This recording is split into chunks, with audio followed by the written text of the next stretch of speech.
기도합니다. 존귀하신 주님, 주의 이름을 송축합니다. 우리의 삶의 지혜자이시며 내 인생의 주관자이시며 내 모든 가는 길에서 동행하시는 주님, 주의 이름을 송축하며 주의 위대하시고 방활하시며 무소부재하신 하나님의 능력에 우리가 늘 감사드립니다. 이제는 주의 은혜의 시대입니다. 구원의 시대입니다. 이러한 시간들을 우리에게 베풀어진 은혜의 시간들을 소홀히 하지 않게 하소서. 우리에게 베풀어진 모든 시간들과 모든 환경들과 상황들이 주님 앞에 감사하는 시간 되게 하시고, 내가 날로 주님의 뜻 가운데서 변화되고 주님이 계획하는 온전한 그런 반열에 오를 수 있는 그런 성도가 되게 하소서. 감사하며 예수 이름으로 기도합니다. 아멘. 자, 오늘부터 욥기가 되겠습니다. 성경 우리가 구약에서 세 번째 책이 되겠죠. 모세오경, 그 다음에 역사서, 욥기, 대선지서, 그 다음에 소선지서 이렇게 나눌 수 있는데요. 시가서의 첫 번째 해당되는 책이기도 합니다. 또한 우리가 창세기를 공부하면서 아마 창조 이야기가 제일 먼저 기록된 책이다 이렇게 생각할 수가 있는데요. 그렇지 않습니다. 욥기가 제일 먼저, 성경에서는 제일 먼저 기록된 책입니다. 창세기는 모세오경을 기록한 저자 모세가 쓴 기록이기 때문에 욥기가 먼저라고 생각할 수 있습니다. 욥기는 우리가 제일 먼저 아주 쉽게 인생 전체를 욥기 전체를 한눈에 볼 수 있는 내용이 욥기 5장 7절에서 볼 수 있습니다. 인생은 고난을 위하여 낱낱이 불티가 위로 나무가 같다. 인생에 대해서 논하고 있습니다. 그리고 또 흥미롭게 이제 42장을 보면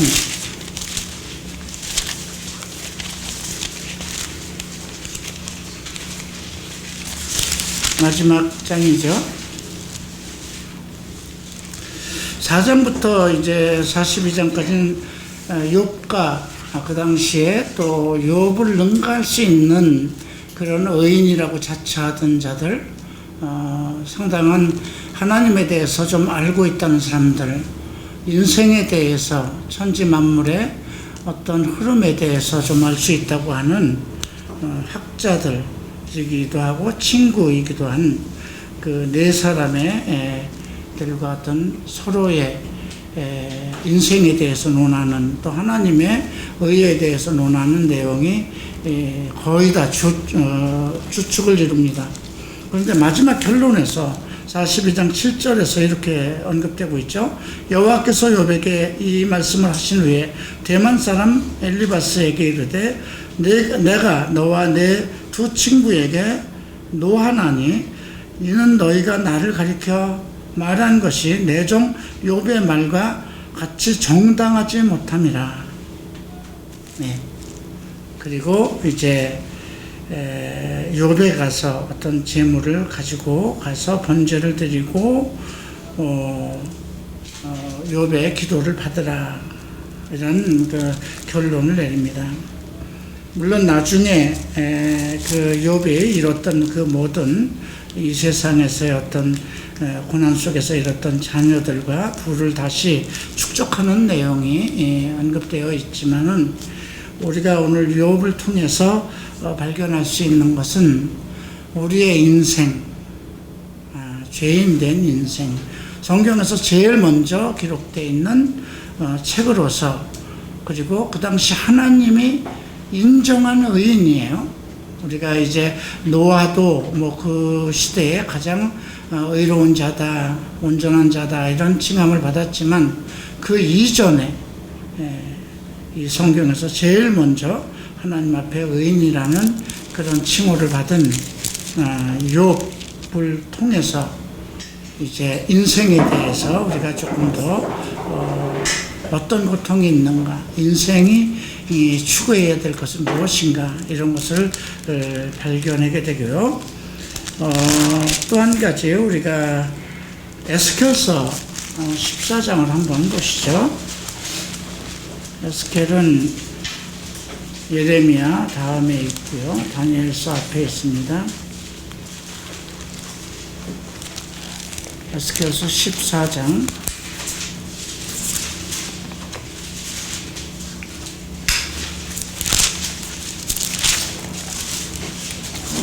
자, 14절. 자, 비록 노아, 다니엘, 욥 이 세 사람이 거기 있을지라도 그들은 자기의 의로 자기의 생명만 건지리라. 나 주 여호와의 말이니라. 지금 에스겔 선지자가 얘기하는 거예요. 구약에서 가장 의롭다고 하는 노아, 다니엘, 욥 이 세 사람이 있을지라도 그들은 자기의 의로 자기 생명만 건진다는 거죠. 자기의 의. 성경이 주관하는 건 하나님의 공의거든요. 하나님의 공의는 처음부터 있었어요. 그런데 사람과 하나님 사이에 그 하나님의 공의를 증거하고 그리고 그 하나님의 공의를 이끌어서 모든 사람들이 의롭게 되게 할 수 있는 그분은 오직 하나님의 아들 예수밖에 없었죠. 그래서 욥기를 배우다 보면 그런 내용이 언급되고 있어요. 하나님과 나 사이에, 다시 얘기해서 하나님과 인간 사이에 중개할 분이 없다. 이건 뭐예요? 하나님과 나 사이에 중재자가 필요하다는 것입니다. 그러니까 우리는 지금 똑같이 욥이 겪은 것과 같은 그런 고통은 겪지 않는다 하더라도 우리 인생이 지금 계속 한 100년 정도 산다고 해도 거의 고난 속에서 살고 있거든요. 인생은 태어날 때부터 그 고난의 연속, 고난을 갖기 위해서 태어났다는 겁니다. 그렇게 고난을 피할 수 없는 존재라는 거예요. 불티가 하늘로 올라가는 것처럼 그렇게 욥이 증거를 했어요. 그래서 지금 에스겔 선지자가 노아와 다니엘, 욥과 같이 정말 구약 중에서 가장 의롭다고 하는 의로움의 표상이라고 할 수 있는 이 사람들이 있을지라도 그들이 있을지라도 그들은 자기의 의로 자기의 생명만, 이게 구약에서 주어지는 그 율법의 조건이기도 해요. 이스라엘 백성에게 율법을 줬습니다. 근데 이 율법을 온전히 지킴으로 인해서 그들은 하나님으로부터 의롭다 하심을 받은 거거든요. 근데 지금 우리가 봤을 때 과연 우리는 율법을 지킬 수 있느냐 이거죠. 하나님이 요구하는 것은, 하나님이 요구하는 의는 인간이 최선적으로 어떤 것을 지켰을 때 가질 수 있는 그 의를 얘기하는 것이 아니라 완전한 의, 그 완전한 의를 이룰 수 있는 분, 그 분 자체가, 의라는 그 이름 그 자체가 예수님밖에 없거든요. 그래서 우리가 그를 믿음으로 인해서 그의 의가 우리에게 전가된 거예요. 그래서 예수님 시대에 구약의 총 결산을 한 사람이, 결산에 해당되는 사람 한 사람이 등장해요. 그죠? 예수 그리스도를 하나님의 아들이라는 것을 증거하는 세례 요한이죠. 모든 왕들과 아브라함이든 아브라함의 자손들 중에 무슨 뭐 그 위대한 뭐 모세든 엘리야든 다윗이든 그들이 추구하던 것은 모두가 메시아예요. 하나님의 가장 그 계시를 따라서 지금 성경이 진행되어 왔는데, 그 모든 왕들과 모든 선지자들이 바라고 바라던 그분을 보지 못하고 다 죽었잖아요. 그죠? 아브라함이 하늘에 있는 도성을 바라고 장막 속에 거했다고 그랬어요. 그거는 이 땅이 아닌, 이 세상이 아닌 하나님의 나라를 그러한 믿음을 가지고 하나님에게 헌신했다는 거거든요. 그럼에도 불구하고 그는 주의 음성, 하나님의 음성은 들었어도 메시아의 얼굴을 보지 못했거든요. 그래서 여인이 낳은 사람 중에 세례 요한이 가장 크다는 겁니다. 모든 선지자들이 바라던 그 예수 그리스도를 직접 봤기 때문에. 그러나 천국에서는 가장 작은 자라고 하는 사람이 저보다 크다고 그랬어요. 우리를 지칭한 거거든요. 우리가 과연 노아나 욥이나 다니엘처럼 의로울까요? 그들의 믿음 생활, 그들의 헌신, 죽으면 죽으리라는 그러한 완벽한 믿음,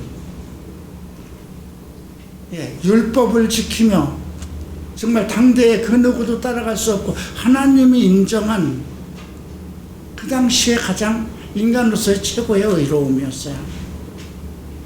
근데 우리가 그들 발치라도 따라갈 수 있을까요? 우리는 믿음 생활을 그렇게 할 수가 없어요. 그러면 그들의 사는 세상보다 우리가 지금 더 정말 심각한 시대에, 더 정말 살기 어려운 시대에 살고 있나요? 물론 그럴 수 있어요. 물론 과거보다 더 복잡한 문화, 문명, 관계 속에서 살 수 있어요. 그렇지만 이 사탄이 지배하는 사탄의 통치권 속에 있는 그 세상은 한결같이 죄와 악에 뒤덮여 있고, 지금 과거의 어떤 그러한 것처럼 우리가 그 완벽한 어떤 고통 속에서 살고 있는 건 아니에요.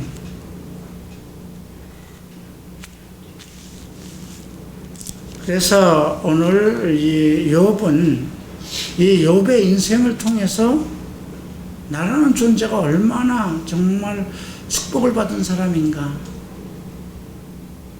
내가 이 욥의 시대에 살았었다면, 내가 구약에 살았었다면 정말 어떻게 의로움이라는 것을 우리가 손쉽게 그냥 예수 그리스도를 믿음으로 의롭다 하심을 얻었잖아요. 나는 여전히 죄인이고 의롭지 못하고 죄 속에서 살고 있는데, 그죠? 그래서 바울이 그 얘기를 한 거예요. 아직 우리가 죄인 되었을 때 하나님께서 아들 예수 그리스도를 십자가에 내어주심으로 그의 사랑을 증거했다는 것입니다. 하나님의 사랑을 그가 먼저 보였다는 거예요. 우리에게, 죄인인 우리에게.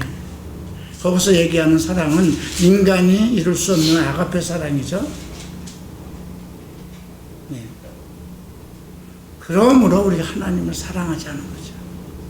이 사랑은 하나님이 먼저 우리를 사랑했기 때문에, 내가 죄인이었음에도 불구하고, 아직 죄 덩어리 속에 살고 있음에도 불구하고, 우리는 구약의 의인들처럼 그렇게 의의 투쟁을 하지 않고 하나님께 헌신하지 않고 그렇게 살지 않았어도 오직 예수 그리스도를 믿은 것 그 하나 때문에 의인이라는 호칭을 받았기 때문에 그래서 우리가 정말 이 욥기를 통해서 나는 정말 하나님의 커다란 축복을 받은 사람이구나, 이렇게 생각할 필요가 있습니다. 자, 오늘 이제 욥기를 보는데요. 욥기를 통해서 우리가 알 수 있는 것은 욥의 인격입니다. 욥기를 통해서, 욥이 이 책을 누가 썼느냐? 저는 욥이 썼다고 생각을 합니다. 근데 이 욥기를 통해서 우리가 알 수 있는 거는 욥이 주인공이 많지도 않아요. 그 자녀들 부인 아내도 잠깐 나왔다가 사라지고요. 그 자녀들도 없어지고요. 거의 다 이제 4장부터 그의 친구들과의 의의 논쟁을 합니다. 하나님에 대한 논쟁을 합니다. 인생에 대한 논쟁을 합니다.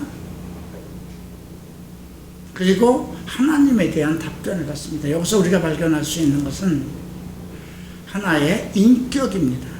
욥의 인격, 사람의 인격, 그리고 하나님이 그냥 어떤 신적, 물론 창조자이시죠. 모든 것을 창조하시고 주관하시는 초월자이십니다. 그럼에도 불구하고 그분은 인격을 가지고 계신다는 거예요. 사랑과 말할 수 있고, 감정을 표현할 수 있고, 분노를 할 수 있고, 우리가 인격을 갖추려면 지정의가 있어야 돼요. 이제 우리가 이것은 다음 학기에서 조금 더 공부를 할 겁니다. 이제 제가 10여 년 전에 써놓은 성령 세례와 성령 은사를 이번에 이제 책으로 만들려고 지금 계획하고 준비 중에 있어요. 이제 그걸 통해서 여러분들은 성령 세례, 그리고 성령이라는 분의 위격, 그분의 위치, 하나님은 어떤 분인가, 그 아들 예수, 성령. 우리가 지금 하나님은 충분히 성경을 통해서 배웠어요. 또 예수 그리스도에 대해서 충분히 이제 복음서를 통해서 계속 배웠어요. 근데 여전히 성령에 대해서는 이해가 불가능해요. 그죠? 우리가 성령이 내게 임하달라고, 성령의 능력으로 살고 싶습니다, 성령으로 변화를 받고 싶습니다, 이렇게 얘기를 하면서도 성령은 보이지 않는 분이시기 때문에 그분에 대해서 알 수 있는 것은, 내가 아무리 소리 써서 외쳐도 알 수 있는 것은 아니에요. 오직 성경을 통해서 그 성령이라는 분을 창세기부터 계시록까지 그 성령이 어떻게 역사하고 있었는가, 그걸 통해서 성령을 만나고요. 예수님은 돌아가시기 전에 그 성령이라는 분에 대해서 조금 더 세밀하게 말씀해 주셨어요. 왜?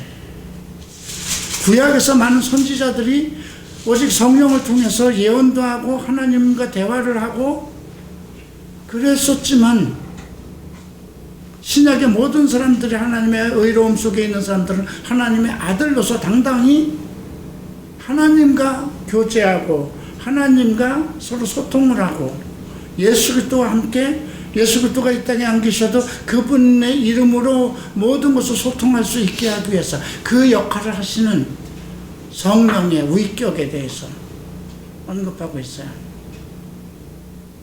그래서 오늘 이 욥기에서 만날 수 있는 것은 한 인간, 가장 의롭다고 하는 그 욥의 인격, 우리가 최소한도 그 욥의 인격을 통해서 욥이 하나의 그 인간이라는, 이 욥도 이런 고난과 아픔과 최고의 하나님으로부터 의인이라고 하는 그런 호칭을 받은 이 욥도 인간이라는 것을 먼저 전제해야 되고요. 그 인간으로서 가지고 있는 것이 무엇인가? 우선 그분은, 욥도 감정을 가지고 있다는 거예요.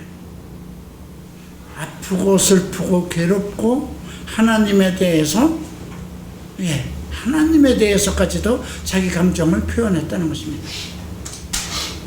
그리고 또 하나는 많은 지식을 가지고 있었다는 것입니다. 우리가 감당할 수 없는, 우리가 이해할 수 없는 엄청난 지식, 그 지식은 어떻게 터득할까요? 한번 생각해 봐야 돼요. 그 시대에 하늘에 있는 지혜를 알기 위해서 그가 얼마나 노력했을까? 대개 지식이라는 것은 이렇게 그 어떤 체험을 통해서 내가 실질적으로 경험과 체험과 또 어떤 그 지식을 보고 지식을 듣고 깨달음으로써 오는 것이거든요. 근데 욥이 엄청난 지식을 가지고 있었다는 거예요. 그런데 더 중요한 건 뭘까요? 하나님을 향한 갈급함, 영혼의 갈급함. 중재자가 있어야 되겠다.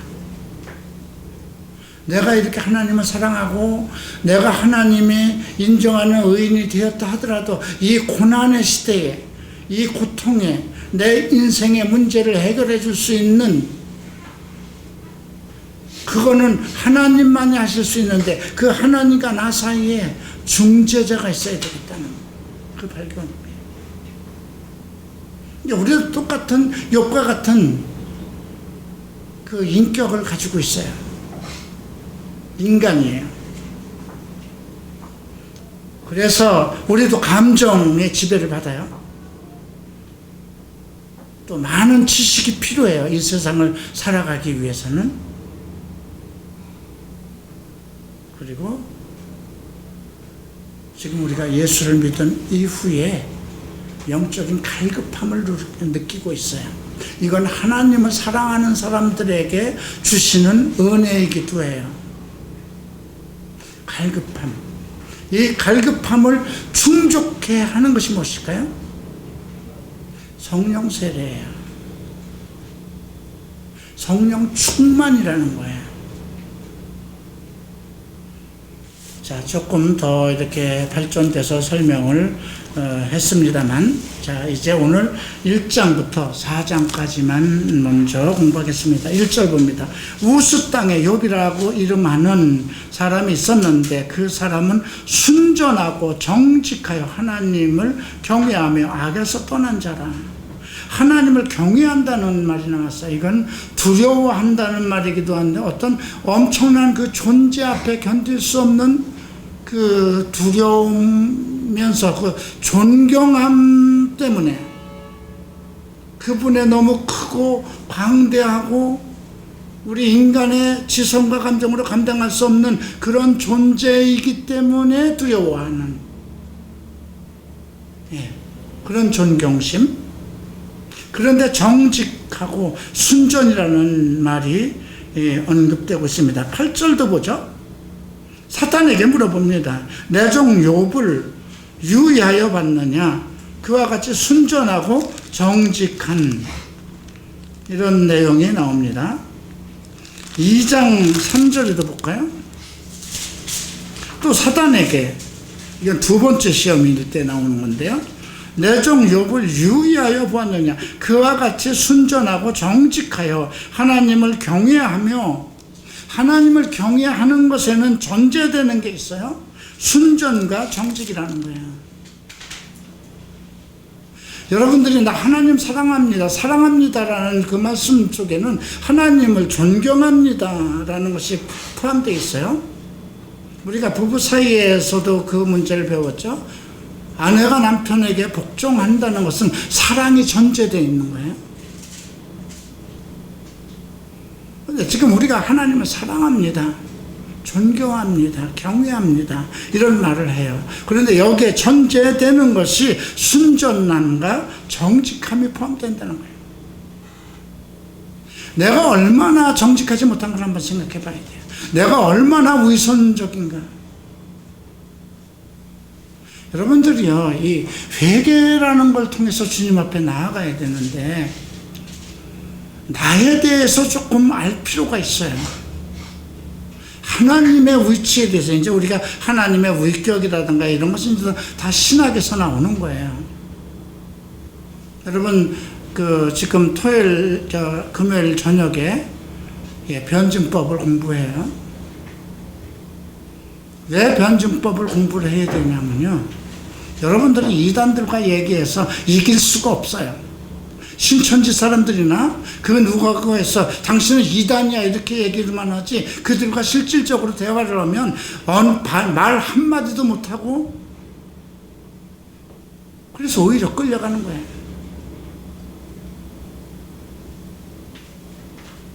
그것은 무엇을 증거할까요? 하나님에 대해서 충분히 알지 못한다는 거예요. 예수 그리스도에 대해서, 성령에 대해서 우리가 충분히 알지 못하고 있다는 거예요. 두 번째는 인생에 대해서, 인간에 대해서 충분히 알지 못하고 있다는 거예요.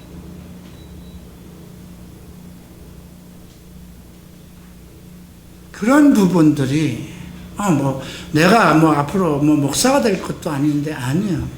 아까 얘기를 했죠. 한 사람의 인격을 하나님이 기뻐하시고 하나님이 인정하는 한 사람의 인격을 이루기 위해서는 그 사람이 하나님을 향해서 어떤 불평을 할 수 있는 그런 감정도 있고, 하지만 더 그것보다 필요한 것, 중요한 것은 지식을 가지고 있다는 거예요. 지식은 그냥 이루어지는 거 아니죠? 더군다나 어떤 것에 대한 지식이 필요할까요? 성경에 대한 지식이에요. 하나님에 대한 지식이에요. 그리스도에 대한 지식, 성령에 대한 지식, 이게 삼위일체에 대한 지식이거든요. 그 다음에 필요한 건 인간에 대한 지식이에요. 이 두 가지만 우리가 성경에서 지혜를 얻는다면 대인관계에서, 하나님과의 관계 속에서 내가 정말 좀 더 하나님을 더 경외할 수 있구나, 그분을 존경할 수 있구나, 그분 없이는 살아갈 수가 없는 나의 존재를 발견하게 되는 거죠. 그런 속에서 무엇이 나올까요? 갈급함이에요. 그분을 만나고 싶다. 그분을 만나고 싶다는 이게 어쩌면 욥의 심정일 수도 있어요. 자기의 죄의 깊음을 알기 때문에 그분을 만나야 되겠다. 그래서 순전하고 정직함이 있었기 때문에 하나님을 경외한다는 뜻, 하나님을 사랑한다는 것에는 하나님 보시기에 순전한, 그죠? 순전이라는 건 무슨 단어일까요? 어떻게 보면 고결함, 정결함. 그런데 꼭 빠지지, 여기에 포함되는 그 순전함 속에는 성실함이 꼭 필요합니다. 성실함. 하나님 앞에 성실함. 두 번째로, 정직한다는 건 아니죠. 바른 거니까. 자, 우스 땅은, 이 우스라는 단어가 어디에서 제일 먼저 나올까요? 창세기 31장 한번 볼까요?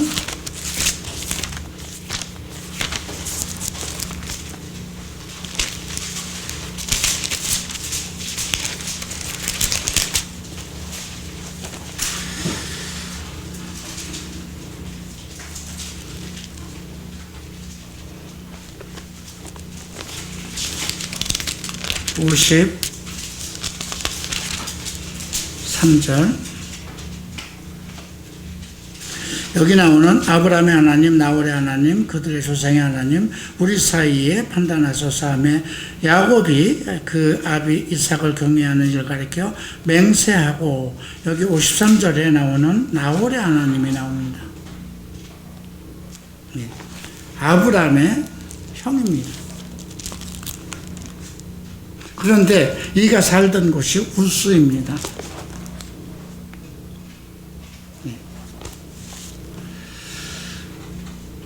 자, 그 수생이 남자가 7, 여자가 3, 10명이나 낳았네요. 그 소유물은 양이 7,000, 약대가 3,000. 그 당시를 생각해 봐야 돼요. 부의 그 가치를 얼마나 많은 짐승을 갖추고 있느냐. 이거는요, 얼마나 많은 종들을 데리고 있느냐와 직결돼요. 왜 그럴까요? 그 많은 것을 다스리고 치어야 되니까, 길러야 되니까요. 그래서 여기에 보면 종도 많이 있었으니 이 사람은 동방 사람 중에 가장 큰 자라 그랬습니다. 우리가 이 욥이 한 왕이었다는 것에 대해서 나오는 구절이 있습니다. 29장을 보죠.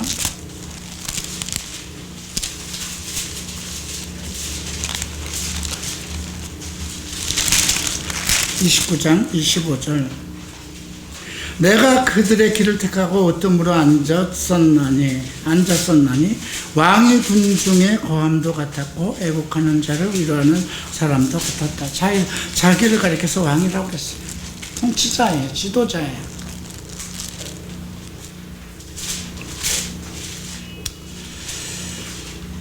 그가 어떻게 했는가, 이제 1장 4절을 보면, 그 아들들이 자기 생일이면 각각 자기 집에서 잔치를 베풀고 그 누이셋도 칭하여 함께 먹고 마심으로 그 잔칫날에 지나면 욥이 그들을 불러다가 성결케 하되 아침에 일어나서 그들이 명수대로 번제를 드렸으니 이는 욥이 말하기를 혹시 내 아들들이 죄를 범하여 하나님으로 마음으로 하나님을 배반하였을까 함이라. 욥의 행사가 항상 이러니라. 여러분, 여기서 번제를 드린다는 것은 언제 이 번제라는 것이 공식화되었나요? 이스라엘 백성 속에 출애굽 후에 모세를 통해서 주신 것이 율법이거든요. 하나님 앞에 성막을 짓고 하나님 앞에 예물을 드리게, 번제라는 건 헌신하는 거예요. 내가 하나님 앞에 헌신하기 위해서는 이 번제는 모든 짐승의 살을 각을 떠서 그렇게 해서 불에 태워서 드리는 거거든요. 그건 무엇이냐면 내 모든 죄를, 내 몸의 살을 각을 떠서 하나님께 드려야 된다는, 그만큼 나는 내 모든 것을 불태워서 하나님께 나를 드린다는 것이 그 번제의 의미예요. 내가 할 수 없으니 짐승을 대신해서 각을 떠서 불에다 태워서 드린 같이 나는 당신에게 내 인생 전체를 하나님께 드립니다. 이게 헌신제고 번제입니다. 그러니까 그의 아들들도 지도자였다는 거예요. 혹시 마음으로, 그들이 죄를 범하여 마음으로, 이 말은 뭐예요? 죄가 마음에서 시작된다고 그랬잖아요. 예수님이 마태복음 15장에서도 말씀하셨어요. 음식이 우리에게 들어가는 것으로 우리를 죄를 짓게 하는 것이 아니라 우리 마음속에서 악이 솟아나와서 죄를 짓는 거라고 했습니다. 그런데 여기서 보면 마음으로 하나님을 배반한다는 건 뭐예요? 너무 풍족하고 넉넉하고 정말 부족함이 전혀 없었을 때 교만하여서 마음으로 하나님을 능가하는 그런 마음을 가질까 봐. 그죠? 그런데 욥이 범사의 모든 행사가 이루어졌다는 건 뭐예요? 그의 생활의 방법이라는 것입니다. 하루는 하나님의 아들들, 이 하나님의 아들들이라는 히브리어는 베네아 엘로힘입니다. 엘로힘이라는 게 뭐예요? 엘은 단수의 하나님이고요, 엘라는 두 분의 하나님입니다. 그런데 히브리어 어미가 붙어서 엘로힘, 성부, 성자, 성령을 얘기하는 것입니다. 근데 베네아 엘로힘, 하나님의 아들들이, 이 단어는 우리가 나중에 잠깐 설명하고 가겠습니다. 창세기 2장을 보죠.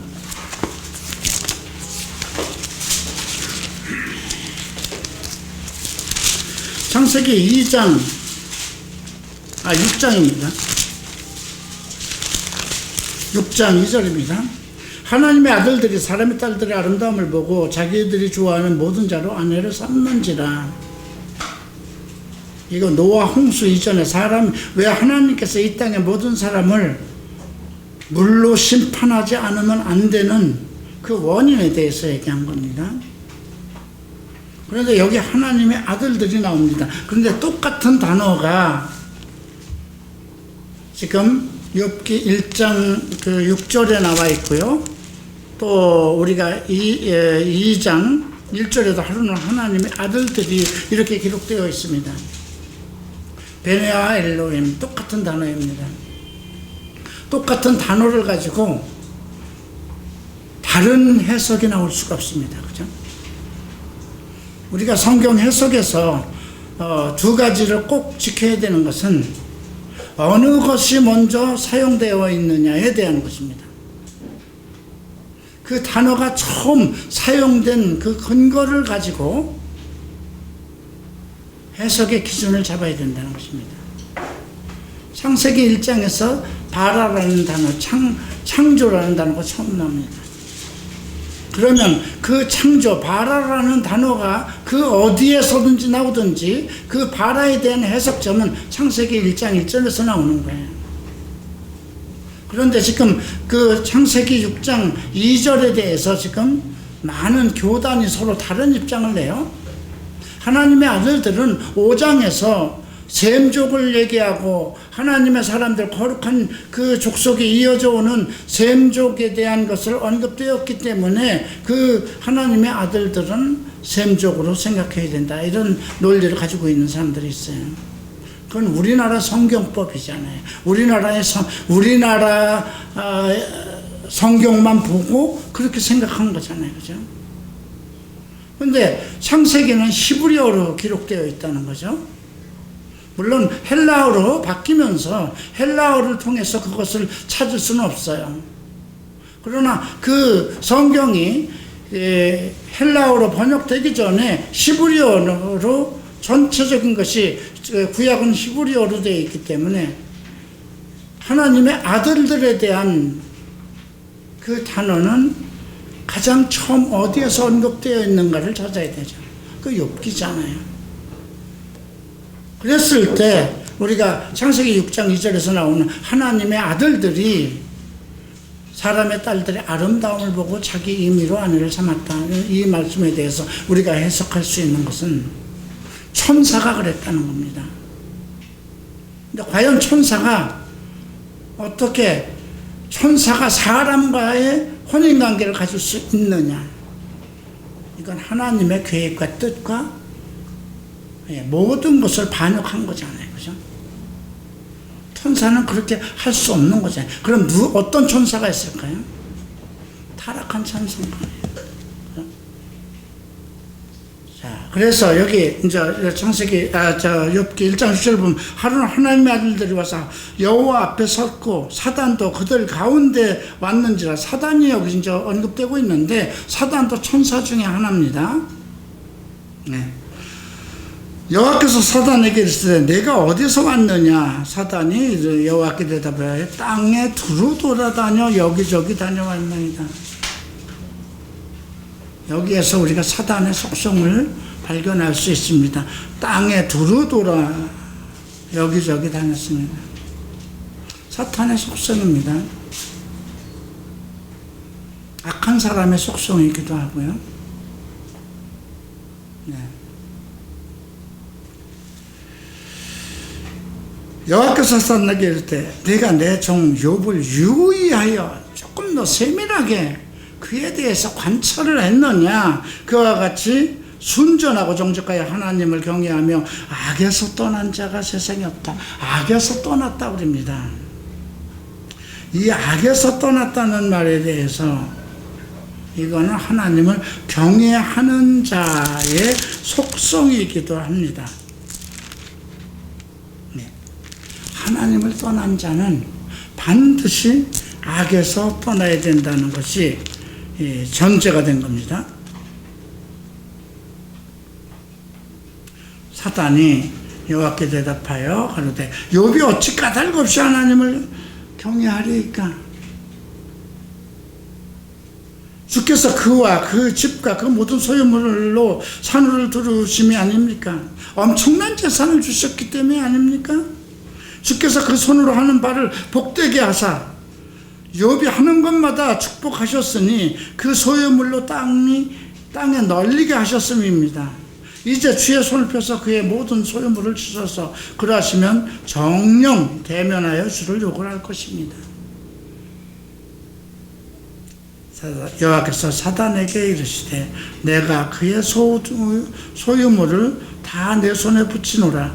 오직 그 몸에는 내 손을 대지 말지니라. 사단이 곧 여호와 앞에 물러가니, 여기서 우리가 발견할 수 있는 것은 사탄도 하나님의 휘하에 있다는 것입니다. 하나님이 시키는 일, 사탄은 하나님이 금한 것을 임의로 할 수 없다는 겁니다.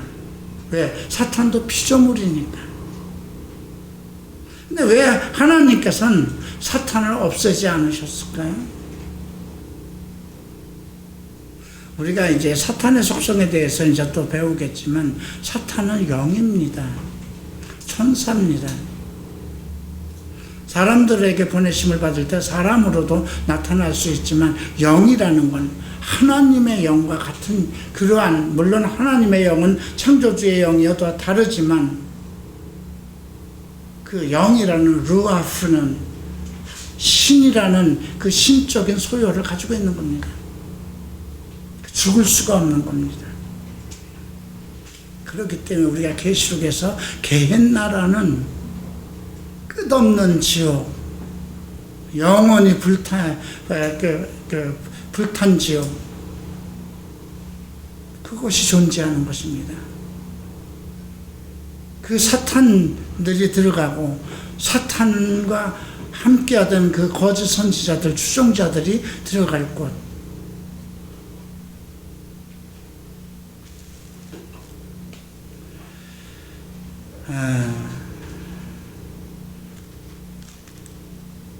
그리고 그의 몸에는 내 손을 대지 말지니라. 이 말 속에서 우리가 발견할 수 있는 건 뭘까요? 사탄이 우리를 해할 수 있다는 것입니다. 그죠? 우리에게 질병을 갖다 줄 수 있다는 것입니다. 우리가 신약에서 많이 봅니다. 38년 된 병자도 봅니다. 그죠? 귀신을 쫓아낸 많은 사람들 봅니다. 귀머거리도 보고 장님도 보고, 사람을 그렇게 만들 수 있는, 벙어리로 귀머거리로 만들 수 있고, 정말 2,000마리의 돼지를 물에 빠져 죽게 할 수 있는 그 엄청난 숫자의 귀신이 우리 몸에 들어올 수도 있다는 것입니다. 어떻게 가능할까요? 영이기 때문에, 사탄도 영이기 때문에 가능한 거고, 우리의 영은 시간과 공간을 초월해서, 우리의 영이 어디에 있을까요? 머릿속에 있을까요? 심장에 있을까요? 영이라는 그 특별한 공간, 그러니까 우리가 인간에 대해서도 충분히 이해를 못합니다. 우리가 물론 지금 모든 의학적으로 현대의학이 발달해서 우리의 몸의 모든 세조를 다 이렇게 조직적으로 다 세부적으로 나눌 수 있고, 그래서 의학적인 어떤 질병 같은 것을 치료하는 데 큰 도움을 두고 있지만, 영혼이라는 공간을 우리가 다룰 수 있습니까? 우리 마음속에 있는 그 어떤 더러운 욕정과 동성들을 향한 어떤 더러운 욕정과 그런 것이 우리 내 마음이라는 공간 속에 들어있는데, 그 어디 들어가서 그걸 끄집어낼 수 있는 것인가요? 하나님의 형상과 모양대로 지어졌다는 그 기쁨도 있지만, 우리 인간이 사탄에게 던져진 이후에 나의 영과 나의 혼, 이 모든 것이 사탄의 지배 속에 있어서 그가 이끄는 대로 갈 수밖에 없다는 것. 왜? 아무도 할 수 없는 것이기 때문에, 나 자신도 나를 다스릴 수 없고, 그에 대한 지식도 부족하고, 오직 그것을 할 수 있는 분, 그분이 하나님의 아들 메시아 예수라는 것입니다. 자, 하루는 욥의 자녀들이 이제 맏형의 집에서 식물을 먹으며 포도주를 마실 때에 사자가 욥에게 와서 고하되 소는 밭을 갈고 나귀는 그 곁에서 풀을 먹는데 얼마나 평화롭습니까? 스바 사람이 갑자기 이르러 그것을 빼앗고 칼로 종을 죽였. 스바는 아프리카죠. 나만 홀로 피한고로 주인께 구하러 왔습니다. 그가 아직 말할 때 또 한 사람이 와서 구하되 하나님의 불이 하늘에서 내려와서 양과 종을 살라버렸나이다. 나만 홀로 피한고로 주께 구하러 왔습니다. 아직 말할 때에 또 한 사람이 와서 구하되 갈대아 사람이 세 떼를 지어 갑자기 약대에게 달려들어 그것을 빼앗으시며 칼로 종을 죽였나이다. 나만 홀로 피한고로 주께 구하였나이다. 자, 여기 이렇게 보면, 자, 이 평화로운 가정 속에, 평화로운 상황 속에서 소는 밭을 갈고 나귀는 그 곁에 풀을 먹는데 얼마나 평화로운. 우리가 그래서 에스겔서 이제 38장 보면 나의 백성이, 하나님의 백성이 땅의 중앙에서 가장 평화롭다, 안전하다 할 때 바울도 얘기를 합니다. 우리가 안전하다 할 때에 호련히 임한다는 거죠. 그의 날이, 그의 재난이. 그러니까 항상 우리는 자기 자신을 돌아보고 의로운 길에서 떠나지 않고 하나님과의 관계에서 벗어나면 안 되는 것이죠. 첫 번째로 이제 칼로 종을 죽였습니다. 또 두 번째, 그건 사람의 인재예요. 그러니까 사탄은 이게 지금 스바 사람이고, 나중에 얘기에서 세 번째로 얘기한 것은 또 갈대아 사람이거든요. 딱 그 지역과 관계되고 있는 그런 사람들인데, 우리가 구약 이스라엘 역사 속에서도 볼 때 이스라엘 민족이 잘못할 때마다 하나님은 그들을 다른 나라 사람들에게 징치해서 갈대아 사람들이 와서 치고 이런 문제가 생기죠. 근데 그 배후에 누가 있다는 걸까요? 사탄입니다. 그죠? 사탄이 사람의 마음, 왕들의 마음을 움직여서 하나님의 백성 이스라엘을 치게 하는 똑같은 현상입니다. 그리고 아직 말할 때 18절 보면 자녀들이 그 맏형 집에서 식물을 먹으며 포도주를 마시더니 얼마나 기쁨으로 가득 차 있을 때일까요? 얼마나 평안하고 안전할 때일까요? 거친 들에서 대풍이 와서 내 모퉁이를 치매 그 소년들 위로 무너지며 그들이 죽었나이다. 나만 홀로 피한 거로 주께서 주인께 구하러 왔습니다. 이러한 중에도 하나님은 살리고자 하는 사람, 어떠한 사명을 가진 사람은 살렸다는 것입니다. 그런데 두 번은 보세요. 한 분은 하늘에서 불이 내려왔고요. 한 분은 큰 대풍, 큰 바람을 일으켰고요. 두 번은 사람을 이용했습니다. 선지 만물 그 모든 것도 임의로 사탄이 주관할 수 있다는 것이에요. 우리가 하늘로서 불을 내리는 것은 엘리야 시대에 엘리야가 한 내용이지만 엘리야 사람이잖아요. 우리가 사탄의 의도 그에 대해서 조금 생각해 봐야 돼요. 내가 가끔 여러분들과 개인적으로 상담할 때 항상 언급하는 것이 있어요. 네가 하나님의 사람이면, 내가 하나님의 사람이고 하나님의 뜻대로 살고자 하면서 계속 범죄를 한다면 하나님이 너를 징계하고자 할 때 어떤 방법이 있을까?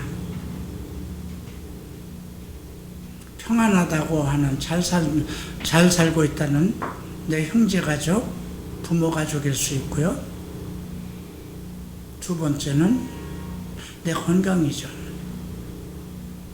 저는 그렇게 생각합니다. 지금도 여러분들에게서 여러분들의 자기의 죄악에 대해서 되게 하지 않고 위선된 생활을 하고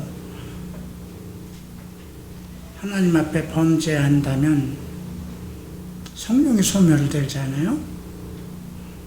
나를 보호하고 나를 지키는 성령이 사라진다고 생각해 보세요.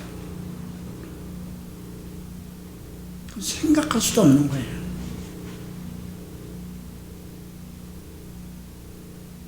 네, 그거는 나를 징계하기 위한 하나님의 계획이 아니에요.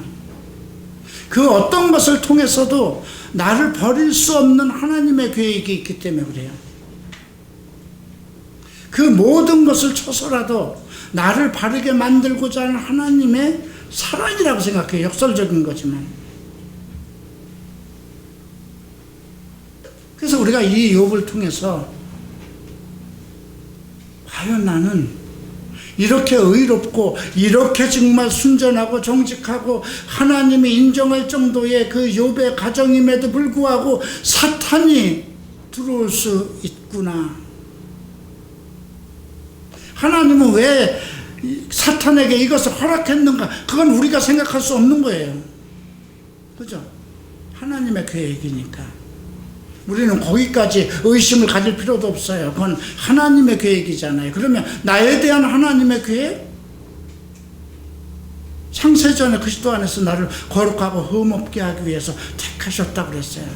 내가 보기에는 그렇다고 내가 목사가 되고 뭐가 할 사람이 아니지만 하나님은 그걸 중요시하는 건 아니에요. 하나님이 원하는 것은 그리스도의 날에 거룩하고 그의 형상대로 된 나를 그리스도 앞에 서게 하는 것, 그리스도께서 나와 함께 나를 마주하는 것, 그것이 최종적인 하나님의 계획인 거예요. 그러면 나를 얼마나 기뻐하실까요? 사탄이 나를 회방하고 내 생활을, 내 인생을 그렇게 망가뜨리고 내 집안을 몰락시키고 그랬음에도 불구하고 나는 사탄에게 굴하지 않고 오직 주를 사랑하는 믿음으로 주 앞에 섰다고 했을 때 하나님은 기쁨은 어떨까요?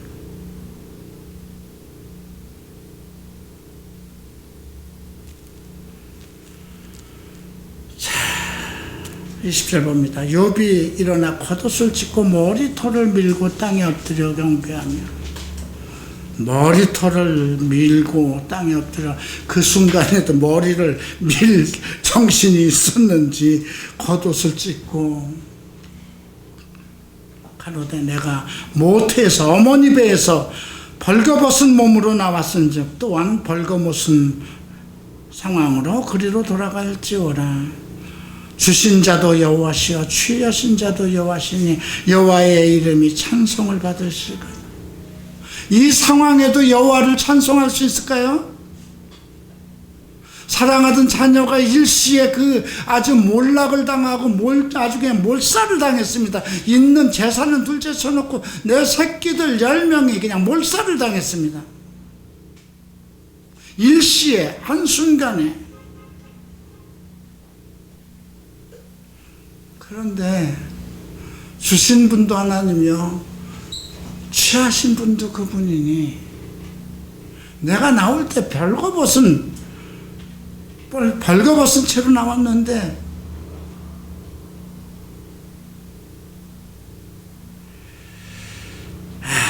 여호와의 이름이 찬송받으니 이런 믿음이 어디서 나왔을까요?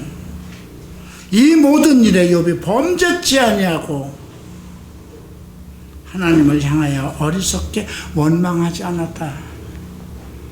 여러분, 조금만 외에도 하나님은 왜 이럴까요? 원망하죠? 큰 범죄입니다. 감이라는 말을 생각해야 돼요. 하나님이 왜 나를 이 모양으로 만드셨을까? 지가 다 그렇게 해놓고 하나님은 왜 나를 이렇게 못생기게 키가 작게 창조했을까? 이유가 있는 거예요. 그죠? 키도 적고 얼굴도 못생기고 그랬는데도 그렇게 잘못하는 짓거리를 하는데, 만약에 키가 180이 되고 대한민국의 유명한 모델이나 영화배우보다 더 잘생긴 얼굴로 나왔다면 얼마나 전 세계적으로 나쁜 놈이 됐을 거잖아요. 그죠? 난 그렇다고 생각해. 하나님은 다 고만고만하고 하나님의 계획 속에서 지으신 겁니다. 오늘 2장까지만 하십시다. 2장을 보시겠습니다. 또 하루는 하나님의 아들들이 와서 여호와 앞에 서고 사단도 그들 가운데서 여호와 앞에 서니 여호와께서 사단에게 이르시되 내가 어디서 왔느냐. 사단이 여호와께 대답하여 가로되 땅에 두루 돌아다녀 여기저기 다녀와있나. 계속 땅을 두루 돌아다니네요. 난 교회를 뺑뺑뺑뺑 돌아 전국 교회를 돌아다니는 놈 치고 제대로 믿음 가진 놈을 한 번도 못 봤어요. 난 순복음하고 딱 여의도 순복음하고 갈보지풀 뵙기 모르는 상 30살부터 이 나이까지 딱 2군데밖에 안 다녔는데 똑똑하고 믿음 있다는 놈들은 대한민국에 그냥 서울에 안 가본 교회가 없이 지가 사단의 두목이라도 되는 것처럼. 예. 사단의 특징은 땅에 두루 돌아다니는 거네요. 자, 3절 여호와께서 사단에게 이르시되 내가 내 종 욥을 유의하여 보았느냐. 그와 같이 순전하고 정직하여 하나님을 경외하며 악에서 떠난 자가 세상에. 똑같은 말씀입니다. 내가 나를 격동하고 까닭 없이 그를 지게 하였어도 그가 오히려 자기의 순전을 굳게 지켰느니라.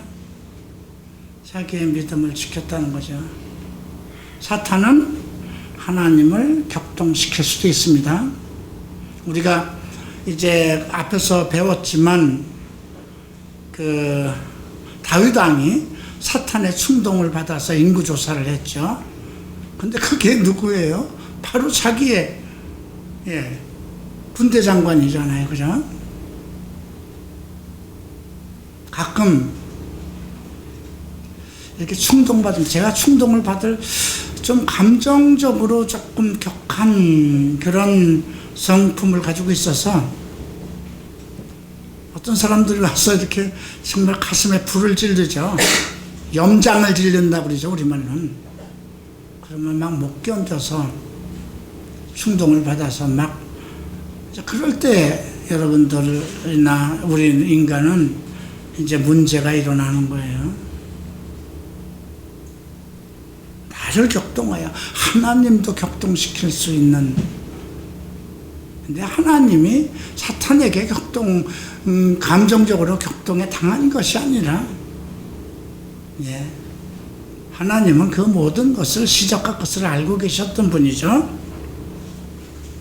사탄이 여호와께 대답하여 가로되 가죽으로 가죽을 바꾸오니. 이건 다 물물교환하는 시대잖아요, 그 당시는.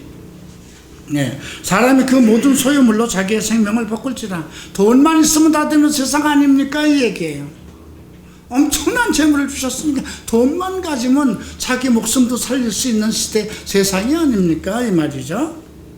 그러나 이제 주의 손을 펴서 그의 뼈와 살을 찢어서 그래하면 정령 대면하여 주를 욕하리라. 계속해서 사단은 무엇을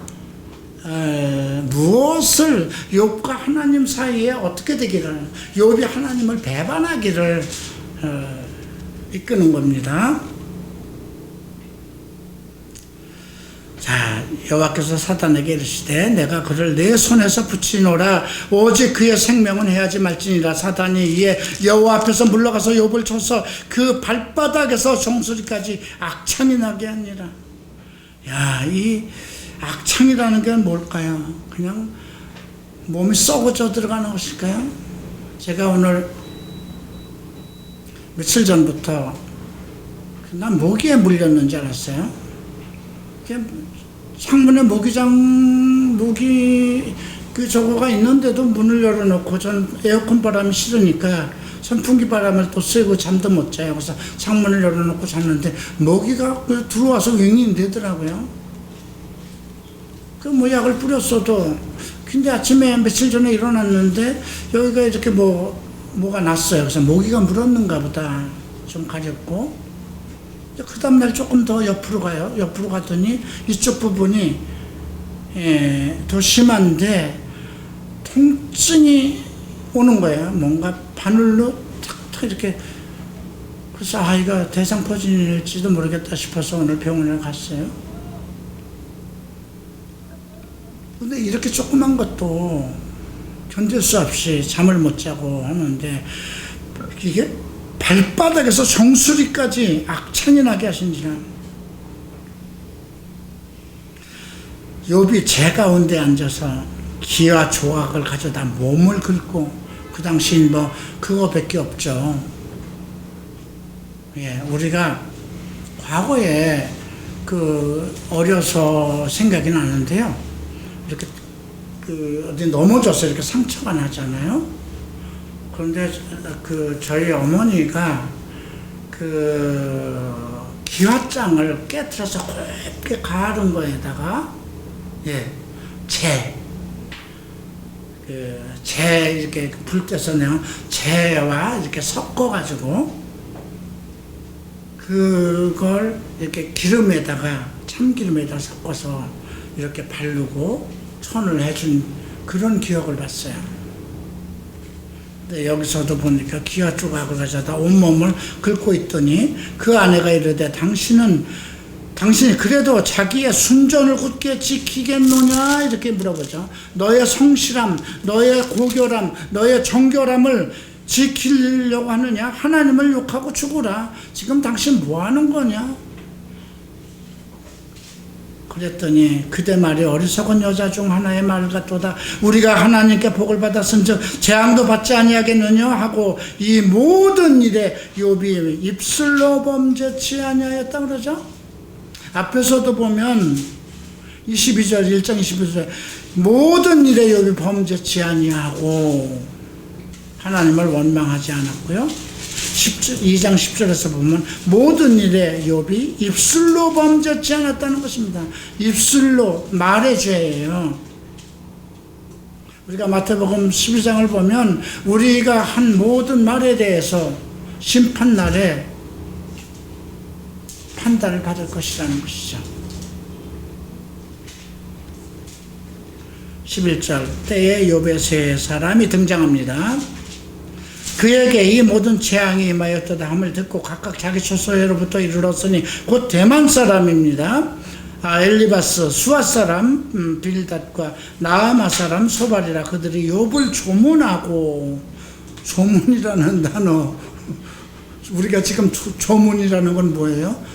죽은 상가에 조문하는 거잖아요.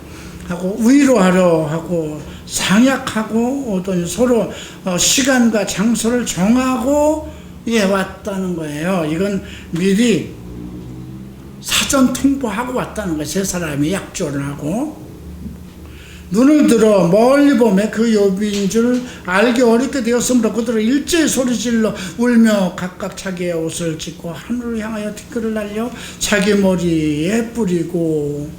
참 좋은 친구들 같습니다. 재난과 고난을 보고 참 같이 애통해 주는 거죠. 7일 7일이야를 그와 함께 앉았으나 욥의 곤고함이 심함을 보는 거로 그에게 한 말도 하는 자가 없더라. 3장까지 이어가겠습니다. 그 후에 욥이 입을 열어 처음에는 와서 7일 치야를 함께 앉았으면서도 뭐 위로의 말이 없었던 거예요. 위로를 할 수 있는 말을, 사람이요 너무 극심한 상황을 보면 말이 안 나오는 거예요.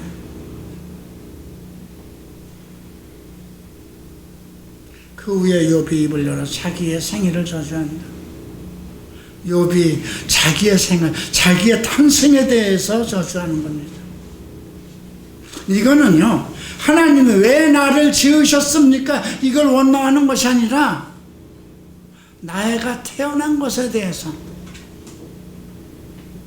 자, 나의 낱날이 멸명하였다면 나마를 베었다 하던 그 밤도 그리하였을 것이라면, 태어날 때 전쟁이라도 일어났으면 내 어머니께서 아들 낳았다고 좋아하던 그 밤도 그렇게 됐다면, 그날이 캄캄하였다면, 하나님 위에서 돌아보지 마셨다면, 빛도 그날을 비치지 말았었다면, 유암과 사망의 그늘이 그날을 자기 것이라고 주장하였더라면, 구름이 그 위에 덮었더라면, 낮과 낮을 캄캄게 하는 것이 그날을 두렵게 하였다면, 여기 보면 유암과 사망이 사망의 그늘이 그날을 자기 것이라고. 차라리 이건 뭐냐면, 내가 태어난 날이 하나님의 축복을 받아서 태어난 거거든요. 근데 차라리 사망이 그날은 이것은 나의 것이라고 주장했다면, 자기가 차라리 하나님의 축복 속에 들지 않았었다면 이 말을 하는 거죠.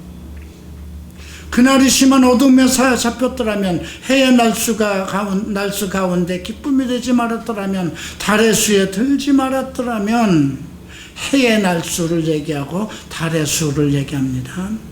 그 밤이 적막하였더라면, 그 가운데 즐거운 소리가 일어나지 말았더라면, 나를 저주하는 자 곧 큰 악어를 격동시키기에 익숙한 자가 그 밤을 저주하였더라면. 여기서 그 악어를 격동시키기에 익숙한 자는 하나님의 권위, 하나님을 대적하는 사탄을 얘기하는 것입니다. 사탄이 차라리 그날을 저주하였다면, 그 밤에 새벽별들이 어두웠더라면, 그 밤이 광명을 발할지라도 얻지 못하며 동틈을 해가 뜨는 것을 보지 못하였더라면 좋았을 것을. 이렇게 자기의 태어난 날에 대해서 얘기하고요. 이는 내 모태의 문을 닫지 아니하였고 내 눈으로 환난을 보지 않도록 하지 아니하였음이구나.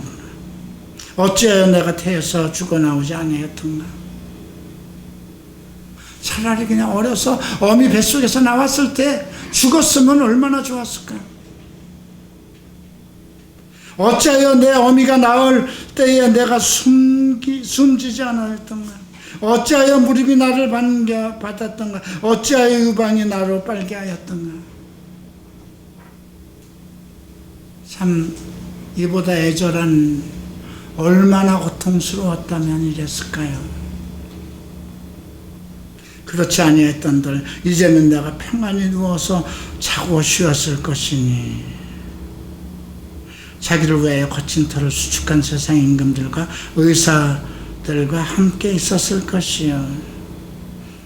자, 이 말은 그렇지 아니하였던들 이제는 내가 평안히 누워서 자고 쉬었을 것이니. 이 말이 조금 어폐가 있죠. 위에 말하고, 위에서는 계속해서 어머니가 나를 낳지 않고 어머니가 젖을 먹이지 않았고 정말 자기가 난 날이 완전히 저주가 받아서 일찍 죽었다면 이 말을 하면서 왜 이랬을까요? 차라리 내가 태어나는 순간부터 저주와 고통과 아픔으로 가득 찬 인생을 살았었다면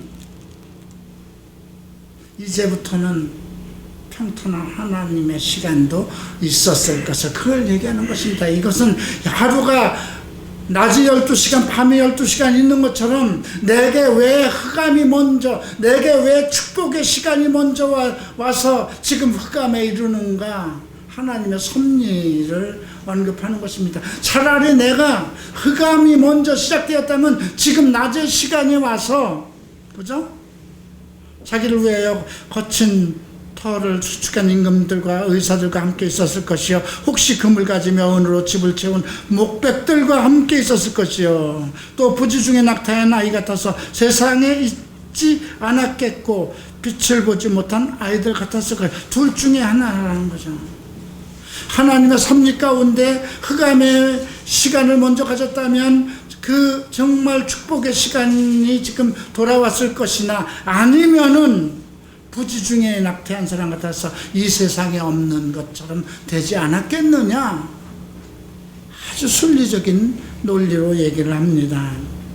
거기서는 악한 자가 소요를 거치며 거기서는 분비한 자가 평강을 얻으며, 하나님의 나라에 대한 얘기죠. 거기는 갇힌 자가 다 함께 평안에 있어 감독자의 소리를 듣지 아니하며, 감독자는 이 세상의 어떤 통치자죠. 감시자, 나의 어떤 모든 것을 일거일동을 주관하는 자죠. 거기에는 작은 자나 큰 자가 일반으로 있고 종이 상전에서 노일이라. 이거는 그날 하나 그 정말 낙태에서 죽은 자가 되었던가 어려서 죽었던가 하면 그곳에 하나님에게 주관하시는 그곳에는 슬픔과 고통과 아픔과 그 모든 어떤 지배권도 없는 그곳이 있을 것이라는 것을 언급한 거죠. 어찌하여 곤고한 자에게 빛을 주셨으며 마음이 번뇌한 자에게 생명을 주셨는고. 이러한 자는 죽기를 바라도 오지 아니하니 그것을 구하기를 땅을 파고 숨긴 보배를 찾음보다 더하다가. 참 이 말을 보면은요,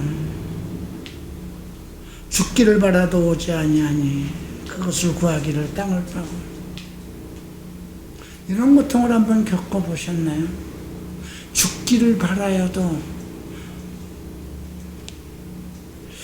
어머니가 자살하신 후에 그냥 죽었으면 좋겠다는 생각이 들었어요. 내 성격에 그렇게 감정이 그냥 나를 제어하지 못하는 그런 정도의 성격이었고, 그 당시는 정말 그 누구도 나를 이길 수 없는 그러한 그 감정 소유자였음에도 불구하고 내가 자살할 수 없었던 것은 내 어머니가 자살을 했는데 나마저 자살을 했을 경우에 나의 동생과 내 누나는 어떻게 될까 하는 생각이 앞섰어요. 그들은 어떤 소망으로 살겠는가. 그런데 잠을 자면은 그냥 깊은 지옥으로 들어가서 그냥 영원히 깨어나지 않았으면 하는 것을 바라고 잠들 때가 많았어요. 근데 잠이 오지도 않아요. 낮이나 밤이나 누워있고 그러니까.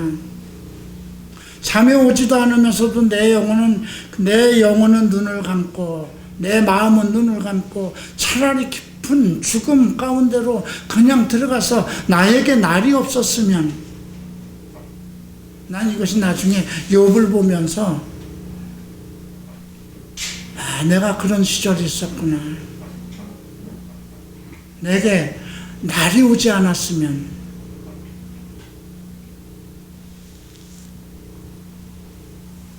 죽기를 바라도 오지 아니하나니 그것을 구하기를 땅을 파고 숨긴 보배를 찾음보다 더하다가 무덤을 찾아 얻으면 심히 기뻐하고 즐거워하나니. 그죠? 그런 차라리 그냥 죽기를 바라도 죽음이 하지 않고. 김유복 씨 아마 그런 생각을 가졌을까. 근데 김유복 씨는 좀 다르더라고요. 15년, 17년 동안 그렇게 누워있다가도 다 죽게 돼서 이제 모든 고난 다 내려놓고 정말 슬픔도 없고 고통도 없고 아픔도 없는 주님한테 가야죠 하니까, 목사님 나 살고 싶어요 그러더라고요. 뼈밖에 안 남아서 내 눈에는 죽음이 다 보이는데도. 그게 인생인 거죠. 생명줄을 놓고 싶지 않은 거예요. 그런데 마음의 상심이 깊을 때에는 차라리 죽음이 잠에서 깨어나지 않았으면. 무덤을 찾으면 심히 기뻐하고 즐거워하나니 하나님에게 둘러싸여 길이 아득한 사람에게 어찌하여 빛을 주셨는가. 여기 보면 이것도 하나님에게 둘러싸여 있다고 그랬어요. 내 인생이 모든 것이 하나님의 주권 속에서 계획되어 있어서 그 길이 아득하다는 거죠. 하루가 천년 같은 날, 내 인생이 내가 마음대로 하지 못한, 차라리 죽어서 그 무덤 속으로 내려갔으면 좋겠는데,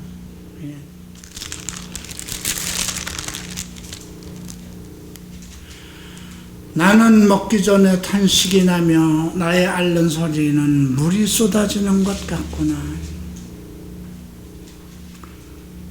25절 26절 함께 읽을까요? 나의 두려워하는 그것이 내게 임하고 나의 무서워하는 그것이 내 몸에 미쳤구나. 평강도 없고 안온도 없고 안식도 없고 고난만 임하였구나. 한번 이걸 생각해 보세요. 평강이라는 것도 이거는 건강도 포함되어 있는 거고요. 안온은 쉼이요, 쉼. 안식도 없고 영혼의 안식이죠. 고난만 임하였구나. 내가 두려워하던 것이 임했다는 건 뭘까요?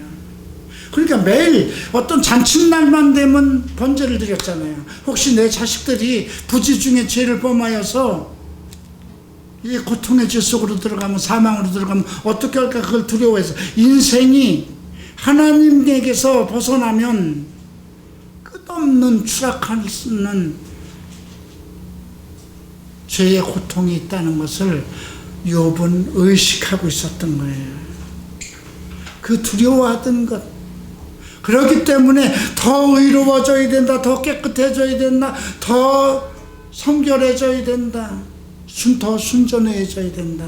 내 인생에서 악이라는 건 있어서는 안 된다. 이것을 지키기 위해 자기의 온 인생을 다 바쳤다는 거예요.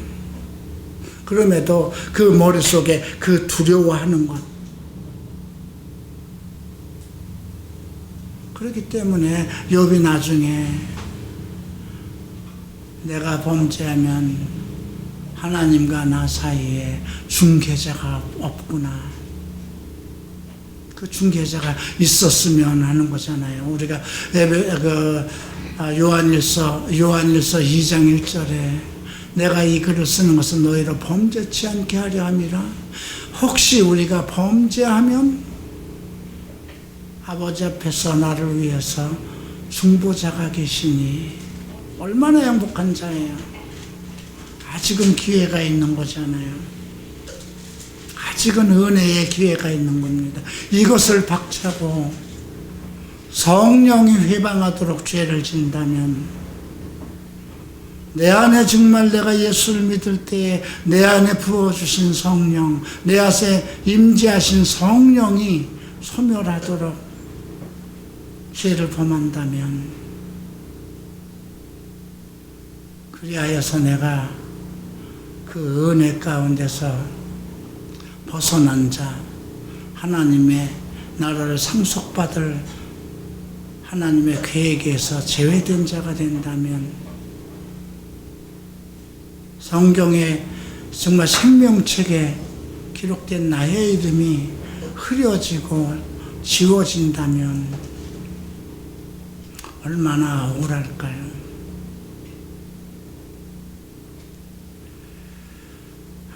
오늘은 우선 여기까지 하겠습니다. 아마 욥기는 내 인생에서 두 번째로 하는 것인데 아마 또 다시 할 기회는 없을 것 같아요. 그래서 바쁘고 힘들겠지만 욥기를 전감을 좀 들어주시고 자, 기도합니다. 존귀하신 주님, 우리는 욥을 통해서 나를 발견합니다. 내가 두려워하는 것이 항상 있습니다. 예수를 믿으면서도 내가 두려워하는 것, 이것을 어떻게 내가 이겨낼 수 있을까요? 불가능합니다, 주님. 그러나 주께서 내게 성령을 주셨사오니 성령의 능력으로만 가능합니다. 이 죄에서